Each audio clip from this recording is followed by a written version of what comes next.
Bonjour chers abonnés, après vous avoir montré la dernière fois des films qu'on peut se voir quand on est chez soi, voici maintenant les séries à se regarder absolument si vous voulez vous passer le temps en ces temps de confinement.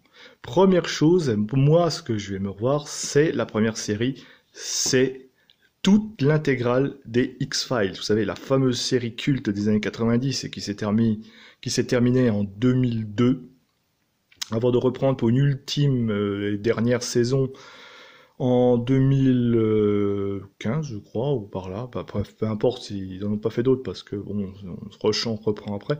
Mais l'intégrale de toute la saison, c'était de 93, il me semble, jusqu'à 2002.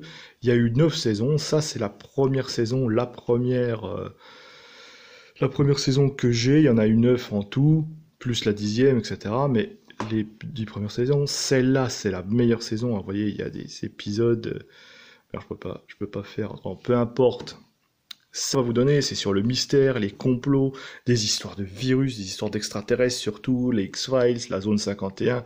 Bref, vous avez de quoi vous mettre un petit peu sous la dent, surtout avec la première saison, qui contient des dossiers très intéressants. Ici, je vous propose aussi une autre série qui m'est bien plu, Boardwalk Empire, l'intégrale de la saison 1 surtout, pareil, qui est superbe avec une histoire des histoires de gangsters, l'Amérique un petit peu comme ça, des années 40, des années 30, avec voilà, c'est toute une ambiance qui va vous plaire. Il y a de la romance, du crime, de la policier ou des thrillers. Tout ce qu'il faut pour, si vous aimez les belles histoires, un petit peu, des beaux polars.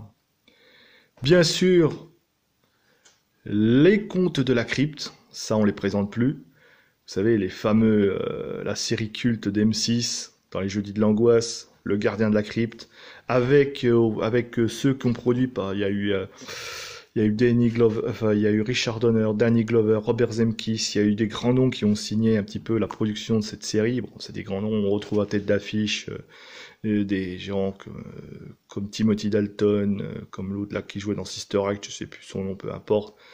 Bref, tous des grandes figures d'Hollywood pour vous donner le meilleur de films, de séries, je veux dire, des séries un petit peu d'horreur, des séries un peu épouvantes comme ça, très bien écrites.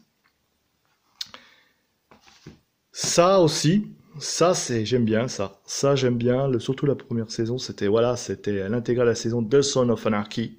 Ça c'est génial. Ceux qui ont joué à GTA 4, la donne qu'ils avaient fait, je crois que c'était avec dans GTA, je crois que c'était avec, je sais plus le nom, mais il y avait un add-on avec pareil, avec des bikers, avec enfin, retrouver cette ambiance-là dans une série, avec des visuels qui sont magnifiques, si vous aimez les belles mécaniques, les motos, les bikers, je vous propose cette série.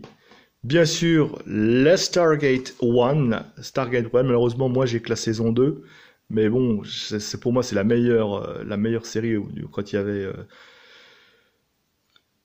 Richard Dean Anderson, à l'époque où il sortait de MacGyver, avec tout ça, c'est une très bonne série de spatiale, ça reprend un peu le thème du film.